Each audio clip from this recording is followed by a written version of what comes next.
Good morning, class. So, today we are here again for starting our next topic of chapter planning. बेटा मैंने आप लोगों को अभी तक प्लानिंग का कॉन्सेप्ट, प्लानिंग के फीचर्स, प्लानिंग की इंपॉर्टेंस, लिमिटेशन और उसका प्रोसेस बहुत अच्छे से समझा दिया। अब हमारा जो लास्ट टॉपिक बचता है इस चैप्टर में वो है टाइप्स ऑफ प्लान्स। अब किसी भी ऑर्गेनाइजेशन में जो प्लान्स हैं वो कई तरह के हो सकते हैं, है ना। तो प्लान्स को जो है उनकी कैटेगरीज को जो है डिवाइड किया गया है, जैसे कि आप सभी लोग स्क्रीन में देख सकते हैं। टाइप्स ऑफ प्लान्स, एक होते हैं आपके स्टैंडिंग प्लान्स, दूसरे होते हैं आपके सिंगल यूज प्लान्स। क्या होते हैं बेसिकली ये प्लान्स? स्टैंडिंग प्लान्स आपके वो प्लान्स होते हैं जिनका यूज़ आप हमेशा करते हैं या बार बार करते हैं। स्टैंडिंग जो खड़े रहे हमेशा, नाम से पता चल रहा है ना, स्टैंडिंग जो क्या रहे, खड़े रहें, है ना। तो ये वो प्लान्स होते हैं आपके जिनका इस्तेमाल आप बार बार करते हैं। कई बार आप लोगों ने नोटिस किया होगा, आप एक ही स्ट्रैटेजी का एक ही तरीके से आप हर चीज़ को करने की कोशिश करते हो। क्यों? क्योंकि वो सबसे बेस्ट तरीका होता है। आप उस प्लान का क्या कर रहे हो, बार बार इस्तेमाल कर रहे हो, तो वो क्या है, स्टैंडिंग प्लान। कई बार ऐसे प्लान्स होते हैं जिनका यूज़ आप जो है एक बार करते हो, फिर दोबारा उसका यूज़ करने का आपका मन नहीं करता, तो उन्हें हम क्या कहते हैं, सिंगल यूज़ प्लान्स। ठीक है, तो वो प्लान्स जिनका यूज़ हम बार बार करते हैं अपने ऑब्जेक्टिव्स को अचीव करने के लिए, उन्हें हम कहते हैं स्टैंडिंग प्लान्स। और जिनका यूज़ हम एक स्पेसिफाइड टाइम पीरियड के लिए या स्पेसिफिक इवेंट के लिए करते हैं, उन्हें हम कहते हैं सिंगल यूज़ प्लान्स।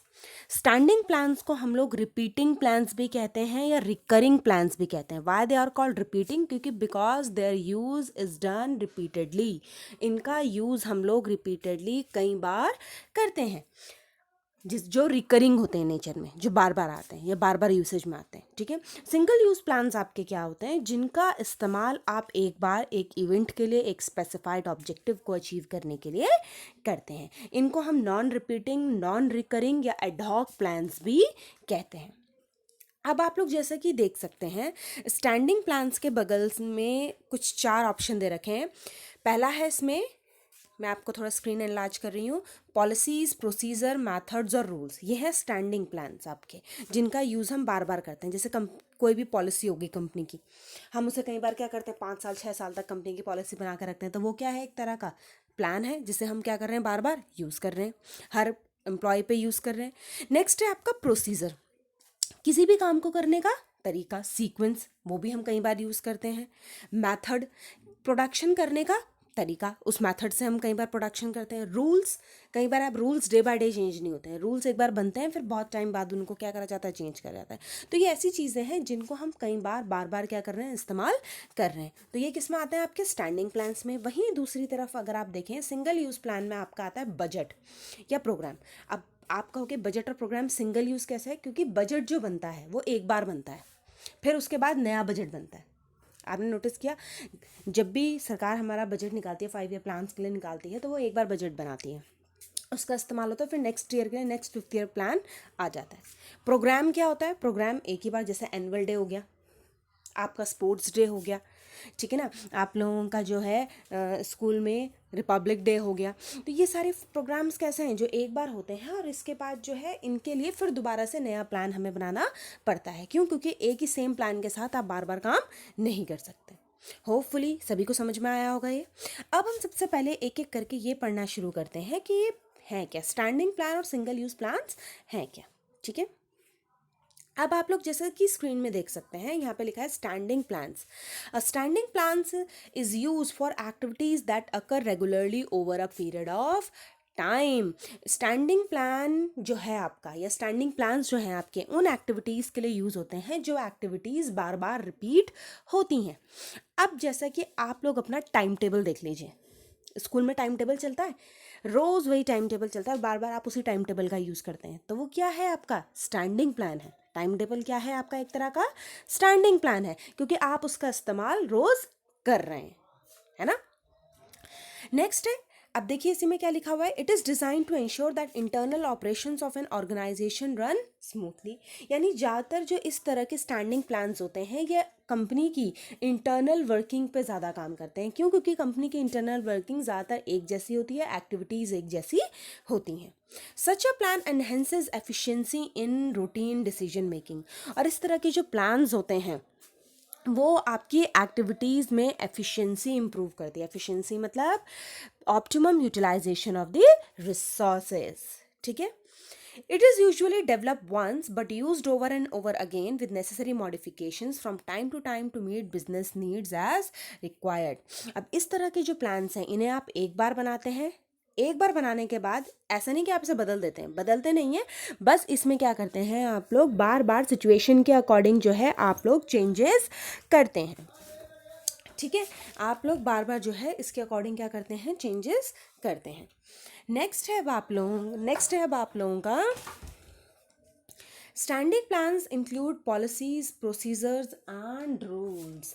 आपके जो स्टैंडिंग प्लान्स है उसके अंदर क्या क्या चीज़ें आती हैं, उसके अंदर आती हैं आप लोगों की रूल्स, पॉलिसीज, प्रोसीजर्स, मेथड्स, ये सारी चीज़ें आपकी इसमें आती हैं, ठीक है।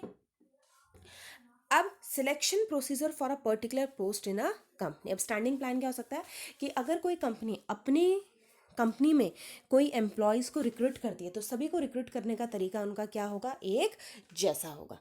That is a standing plan, ठीक है। नेक्स्ट स्टेप आप लोगों का सिंगल यूज़ प्लान्स। मैंने आपको पहले ही बता दिया, सिंगल यूज़ प्लान्स आपके वो प्लान्स होते हैं जिनका इस्तेमाल आप केवल एक बार करते हो, एक स्पेसिफाइड इवेंट के लिए, एक स्पेसिफाइड प्रोजेक्ट के लिए या ऑब्जेक्टिव के लिए। देखिए यहाँ पे लिखा भी है, a single use plan is develop for a one time event और a project. Such a course of action is not likely to be repeated in future. That's why they are non-recurring situation. अब ये इसलिए बार बार ये plans आपके use नहीं होते क्योंकि इस तरह की सिचुएशन दोबारा आने के चांसेस बिल्कुल कम होते हैं, तो इसलिए उस तरह के प्लान्स का बार बार हम इस्तेमाल ही नहीं करते। Its duration may be a week, a month, sometimes only one day. Organizing an event or seminar or conference. अब इस तरह का जो प्लान्स होते हैं इनकी जो टाइम लिमिट होती है बहुत कम होती है। जैसे कि आप देख सकते हैं, एक मंथ हो सकता है, एक वीक हो सकता है, कई बार एक दिन भी हो सकता है। तो जैसे कि आपका कोई इवेंट है, कोई सेमिनार है, कोई कॉन्फ्रेंस है, आपका एनुअल डे है, ये सब एक ही दिन में क्या हो जाते हैं, पूरे हो जाते हैं, ठीक है। It is discarded when the project और इवेंट इज़ ओवर। और जैसे ही आपका प्रोजेक्ट या आपका इवेंट खत्म होता है इसको आप डिस्कार्ड कर देते हैं, इस प्लान को। सिंगल यूज़ प्लान कितने तरह के होते हैं आपके, दो तरह के, बजट्स और प्रोग्राम्स, ठीक है। अब जैसे कि आप एग्जाम्पल लिखा हुआ है, budget for annual general meeting of share holders, तो ये क्या है, एक तरह का स्टैंडिंग प्लान है, ठीक है। अब based on the what plan seeks to achieve, plans classified as, मतलब सिंगल यूज प्लान हो चाहे आपके स्टैंडिंग प्लान हो, उन दोनों के बेसिस पे ही पूरी कंपनी में कितने तरह के प्लान्स होते हैं, 8। Objective, policy, rule, budget, strategy, procedure, method और प्रोग्राम। जिसमें से मैंने आपको पहले ही बता चुकी हूँ, बजट और प्रोग्राम आपके क्या हैं, सिंगल हैं। बाकी जितने आपके 6 बचे वो सारे क्या हैं, आपके सिंगल यूज़ प्लान है, आपके स्टैंडिंग प्लान्स है। बजट और प्रोग्राम जो कि लास्ट में आप लोग देख रहे हैं लिखा हुआ भी है, बजट और प्रोग्राम इसमें से आपके स्टैंडिंग है। बाकी जितने बचे वो सब आपके क्या हैं, सिंगल यूज़ प्लान्स हैं, ठीक है। अब आइए अब हम एक एक करके इन सारे प्लान्स को आइडेंटिफाई करते हैं कि प्लान्स हैं क्या। सबसे पहला आपका प्लान, टाइप ऑफ प्लान है ऑब्जेक्टिव। ऑब्जेक्टिव भी अपने आप में क्या है, एक तरह का प्लान है। ऑब्जेक्टिव, एम, गोल। तो ऑब्जेक्टिव्स क्या हैं, बेसिकली आपके वो एंड पॉइंट्स हैं, वो जगह है जहां आपको पहुंचना है एक स्पेसिफाइड पीरियड ऑफ टाइम में। जैसे कि यहाँ पे कि आप एक एग्जांपल देख पा रहे हैं, एन ऑर्गेनाइजेशन में have an objective of increasing sales by 10% in the next quarter. आने वाले 4 महीनों में अगर एक ऑर्गेनाइजेशन अपनी 10% सेल्स को इंक्रीज करना चाह रही है तो ये क्या है, उसका ऑब्जेक्टिव है, एक स्पेसिफाइड टाइम में और अपनी सेल्स को इंक्रीज कर दिया, मतलब 10% सेल्स को, वो एंड पॉइंट जहाँ पे आपको पहुँचना है, that are known as objectives. देखो नीचे लिखा भी है, objectives represent the end point of planning, the end result of activities. Objectives क्या है, आपको किसी भी एक्टिविटीज का रिजल्ट देती हैं, ठीक है। होपफुली आप सभी को समझ में आएगा।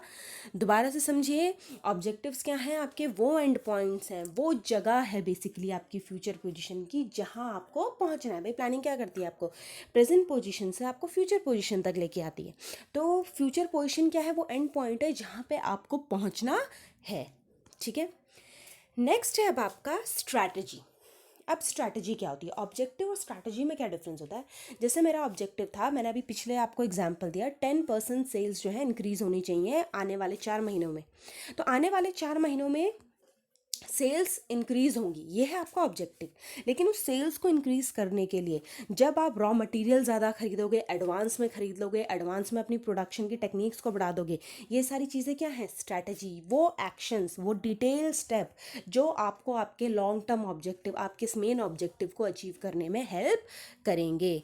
ठीक है, समझ में आ रहा है। तो स्ट्रैटेजी क्या है आपका, कॉम्प्रिहेंसिव। कॉम्प्रिहेंसिव वर्ड का मतलब होता है डिटेल्ड प्लान फॉर अकम्प्लिशिंग मतलब achieving an organizational objective, taking business environment into consideration. Strategy क्या है आपकी, वो एक्शंस हैं, वो प्लान हैं, वो डिटेल प्लान है जो आपको आपकी ऑर्गेनाइजेशन के ऑब्जेक्टिव को अचीव करने के लिए हेल्प करते हैं।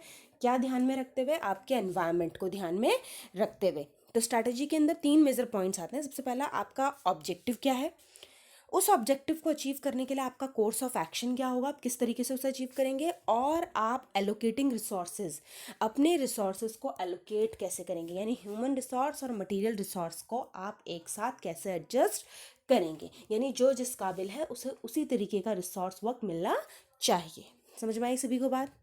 ठीक है, दोबारा से समझो, ऑब्जेक्टिव और स्ट्रैटेजी में क्या अंतर है। ऑब्जेक्टिव है जो आपको अचीव करना है, और स्ट्रैटेजी क्या है, स्ट्रैटेजी वो सारे एक्शंस हैं, वो सारे आपका कोर्सेज ऑफ एक्शन है जो आपके उस ऑब्जेक्टिव को अचीव करने के लिए आपको प्लान आउट करना है। ठीक है, नेक्स्ट है अब आप लोगों का पॉलिसी। अब पॉलिसी क्या है, पॉलिसी अपने आप में क्या होती है, आपकी एक तरह की जनरल गाइडलाइन।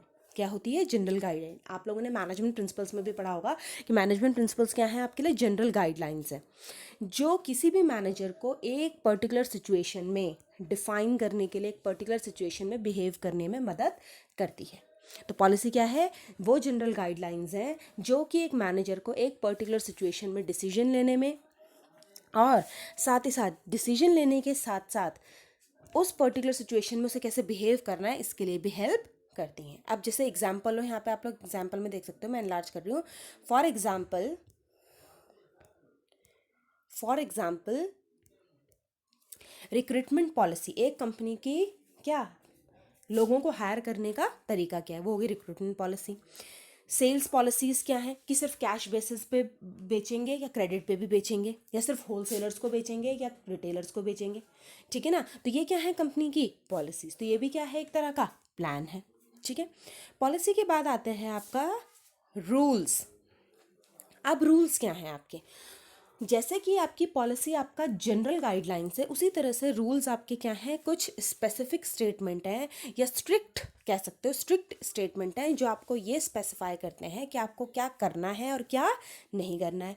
और अगर आप रूल्स को फॉलो नहीं करते तो आपको पेनल्टी भी देनी पड़ेगी। जैसे कि एग्जाम्पल क्या है, rule of no smoking in office premises, तो ये क्या है, रूल।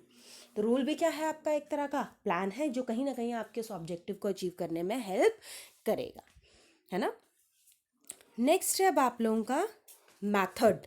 अब मेथड क्या है, किसी भी काम को करने का सबसे बेटर तरीका, किसी भी काम को करने का सबसे बेहतर तरीका, कि किसी भी काम को हम सबसे बेटर तरीके से कैसे कर सकते हैं। जैसे मैंने एग्जांपल आप लोगों को शायद कुछ दिन पहले दिया था, मैंने कहा मैंने कई बार सोचा कि मैं अपने लेक्चर को आप लोगों तक कैसे पहुंचाऊं।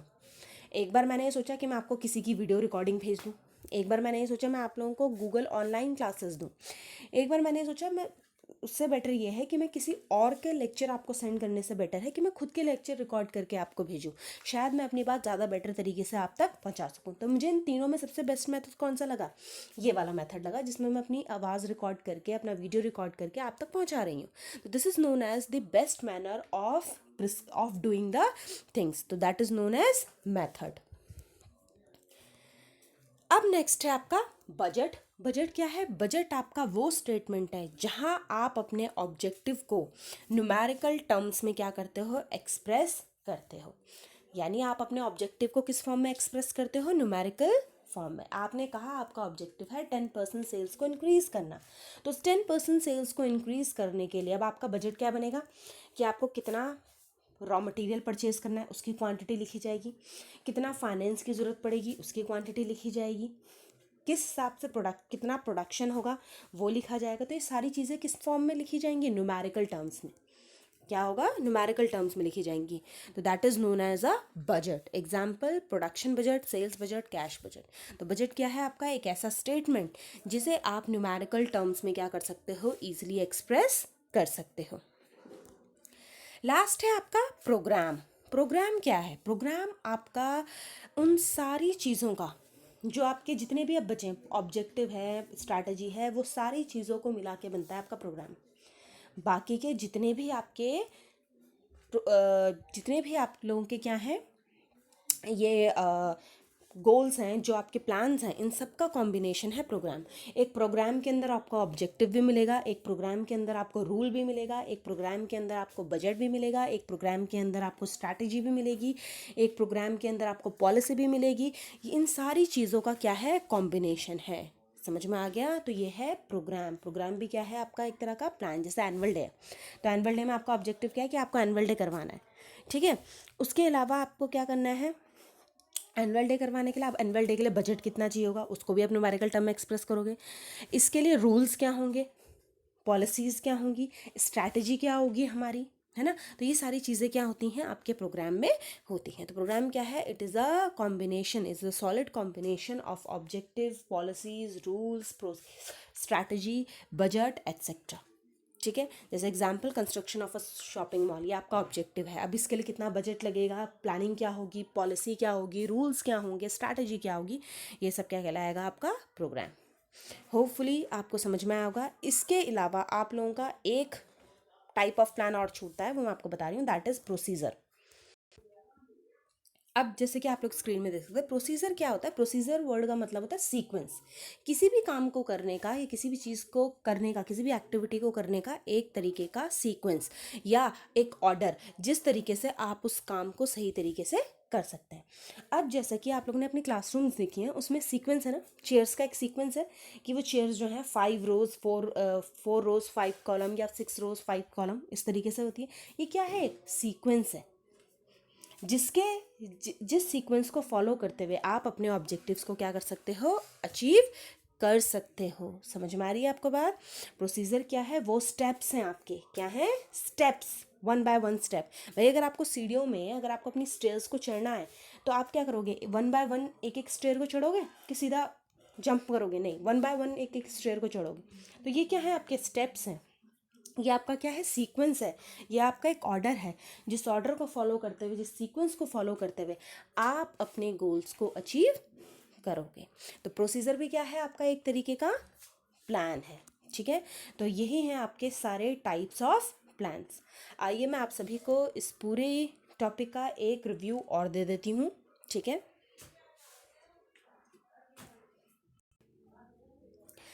देखिए, मैंने आप लोगों को बताया था आपके 2 तरह के प्लान्स होते हैं, स्टैंडिंग प्लान्स और single use plans. Standing plans आपके वो प्लान्स होते हैं जिनका इस्तेमाल आप क्या करते हैं, बार बार करते हैं। क्यों करते हैं बार बार, क्योंकि उससे रिलेटेड जो एक्टिविटीज़, जो कंपनी की एक्टिविटीज़, कई ऐसी एक्टिविटीज़ होती हैं जो रोज़ होती है ना। कई बिजनेस में ऐसी एक्टिविटीज़ होती हैं जो रोज़ होती हैं, रोज़ प्रोडक्शन हो रहा है, रोज़ एक्टिविटीज़ हो रही हैं, रोज़ एग्जीक्यूशन हो रहा है। तो इन एक्टिविटीज़ के लिए एक बार प्लान तैयार हो जाता है और इसका इस्तेमाल बार बार होता है, तो उनको हम क्या कहते हैं, स्टैंडिंग प्लान्स, ठीक है। और इनका यूज़ जो है, बनाने का तरीका, मतलब इन प्लान्स को एक बार बनाया जाता है और इनका इस्तेमाल बार बार किया जाता है। इनको थोड़ा बहुत सिचुएशन के अकॉर्डिंग मॉडिफाई भी कर देते हैं। नेक्स्ट है अब आप लोगों के सिंगल यूज़ प्लान, जिनका इस्तेमाल हम सिर्फ एक बार किसी एक प्रोजेक्ट को, किसी एक इवेंट को कंप्लीट करने के लिए करते हैं, और जैसे ही वो इवेंट या प्रोजेक्ट कंप्लीट होता है उसके बाद हम उसको क्या कर देते हैं, डिस्कार्ड कर देते हैं, ठीक है। अब इन स्टैंडिंग और सिंगल यूज़ के बेस पे हमने अपने कितने टाइप्स ऑफ प्लान बनाए हैं, 8। Objective, policy, rule, budget, strategy, procedure, method, program. Budget और प्रोग्राम आपके कौन से प्लान्स हैं, आपके हैं सिंगल यूज़ प्लान्स। वाई, क्योंकि बजट हमेशा किसी एक स्पेसिफाइड प्रोग्राम के, स्पेसिफाइड इवेंट के लिए होता है, जिसके बाद उसको क्या कर देते हैं, डिस्कार्ड करते हैं। प्रोग्राम भी जो है अपने आप में एक ऐसा प्लान है जिसका इस्तेमाल हम केवल एक ही इवेंट के लिए, एक ही एक्टिविटी के लिए करते हैं, उसके बाद हम उसे डिस्कार्ड कर देते हैं। लेकिन बाकी के जो objective, policy, rule, strategy, procedure, method है, इन सब का यूज़ हम बार बार करते हैं according to the situation to situation. जिसमें सबसे पहला है आपका ऑब्जेक्टिव्स। ऑब्जेक्टिव्स क्या हैं आपके? ऑब्जेक्टिव्स आपके वो एंड पॉइंट हैं जहां आपको पहुंचना है, या जिस एंड पॉइंट को आपको अचीव करना है within a specified period of time. ठीक है, for example increasing your sales by 10% in the next quarter, कि आपको फ्यूचर में आने वाले 4 महीनों में अपनी सेल्स को 10% से इंक्रीज करना है। देन ये ऑब्जेक्टिव्स क्या है? बेसिकली एंड पॉइंट है आपका, या एंड रिजल्ट है आपकी सारी एक्टिविटीज़ का। नेक्स्ट है आपकी स्ट्रैटेजी। स्ट्रैटेजी मैंने क्या बताई आपको? कॉम्प्रहेंसिव। कॉम्प्रहेंसिव वर्ड के लिए आप दूसरा वर्ड यूज़ कर सकते हो, डिटेल्ड प्लान है, जो आपको आपके ऑब्जेक्टिव्स को अचीव करने के लिए आप डिफरेंट एक्शंस लेते हो, that is known as strategy. और जिस वक्त आप इन एक्शंस को करते वक्त अपने एनवायरनमेंट को भी कंसिडर करते हो। तो स्ट्रैटेजी के 3 मेन पॉइंट है। एक तो अपना लॉन्ग टर्म ऑब्जेक्टिव को फाइंड आउट करना, दूसरा उस ऑब्जेक्टिव को अचीव करने के लिए आपने कितने कोर्सेज ऑफ एक्शन जो हैं, क्या कोर्स ऑफ एक्शन आपने सिलेक्ट किया है, और आप अपने रिसोर्सेज का एलोकेशन यानी उनका इस्तेमाल कैसे करोगे। नेक्स्ट है पॉलिसी। पॉलिसी क्या होती हैं? आपकी जनरल गाइडलाइंस होती हैं जो एक मैनेजर को किसी भी पर्टिकुलर सिचुएशन में एक डिसीजन लेने में, उसका सॉल्यूशन निकालने में, या उस सिचुएशन में उसे कैसे बिहेव करना चाहिए वो डिसाइड करने में हेल्प करती हैं। पॉलिसी के लिए सबसे बढ़िया एग्जांपल है जैसे कि किसी भी कंपनी की रिक्रूटमेंट पॉलिसी, सेल्स पॉलिसीज़ कि उन्हें कैश बेसिस में बेचना है या क्रेडिट बेसिस में बेचना है। ठीक है ना। नेक्स्ट है कंपनी के लिए रूल्स। रूल्स क्या होते हैं आपके? जैसे पॉलिसी आपकी जनरल गाइडलाइंस है, पॉलिसी कोई फॉलो करता है कोई नहीं करता, लेकिन जो रूल्स हैं they are strict guidelines, specific guidelines which everyone has to follow, that what is to be done and what is not to be done, क्या करना है और क्या नहीं करना है। और जो उसको फॉलो नहीं करता उनको क्या होती है? पेनल्टीज़ भी देनी पड़ती हैं, जैसे कि नो स्मोकिंग क्या है आपका एक रूल है। ठीक है। इसके बाद है मेथड। मेथड क्या है आपका? मेथड का मतलब है किसी भी काम को करने का एक स्पेसिफाइड तरीका, the best way of doing a particular work, एक काम को करने का सबसे बेहतरीन तरीका। ठीक है, that is known as method. ठीक है ना। अब जैसे हम लोग एग्जांपल ये दे सकते हैं कि एक एग्जांपल क्या दे सकते हैं कि किसी भी ऑर्गेनाइजेशन में अगर हमें किसी एम्प्लॉय को जो है प्रमोट करना है, तो अब हम क्या मेथड होगा जिससे हम उसे प्रमोट कर सकेंगे? हम ये करेंगे, हम उन लोगों को ट्रेनिंग देंगे, ट्रेनिंग में जो सबसे अच्छा परफॉर्म करेगा उसके बेस पे हम उन्हें क्या कर देंगे? प्रमोट कर देंगे। ठीक है ना। नेक्स्ट है आपका बजट। बजट क्या है आपका? बजट आपका आपके ऑब्जेक्टिव को न्यूमेरिकल टर्म्स में एक्सप्रेस करने का काम है ना। आपके ऑब्जेक्टिव्स को न्यूमेरिकल टर्म्स में एक्सप्रेस करना। जैसे हमारा ऑब्जेक्टिव था 10% सेल्स इंक्रीज होनी है, तो उस 10% सेल्स को इंक्रीज करने के लिए कितना प्रोडक्शन होगा, कितना फाइनेंस लगेगा, कितनी परचेजिंग होगी रॉ मटेरियल की, कितना मार्केटिंग में एक्सपेंडिचर आएगा, ये सारी चीज़ों को न्यूमेरिकल फॉर्म में, एक टेबुलर फॉर्म में एक्सप्रेस करना। ठीक है। नेक्स्ट है अब आप लोगों का प्रोग्राम। प्रोग्राम का मतलब क्या होता है? प्रोग्राम क्या है आपका? आपके बाकी टाइप ऑफ प्लान्स का, आपके ऑब्जेक्टिव्स का, आपकी स्ट्रैटेजी का, आपके रूल का, आपकी पॉलिसी का, इन सब का क्या है? कॉम्बिनेशन होता है। प्रोग्राम क्या है अपने आप में? एक सेमिनार, एक एनुअल डे। ठीक है ना। अब एक एनुअल डे में आपका ऑब्जेक्टिव भी होगा, आपके बजट्स भी होंगे, आप लोगों की पॉलिसीज़ भी होंगी, आपके रूल्स भी होंगे, आपकी स्ट्रैटेजीज़ भी होंगी, सब चीज़ का क्या है? एक सॉलिड कॉम्बिनेशन है। ठीक है। आई होप सभी को आज का ये टॉपिक अच्छे से समझ में आया होगा। मैं कल आप लोगों के साथ इससे रिलेटेड कुछ केस स्टडीज़ को क्या करूँगी? डिस्कस करूँगी। Okay class, thank you, stay safe, stay in, and please I am requesting you, please send your attendance before you start listening the lecture, exactly between the time window of 11:10 to 11:15. Thank you, stay safe, stay in.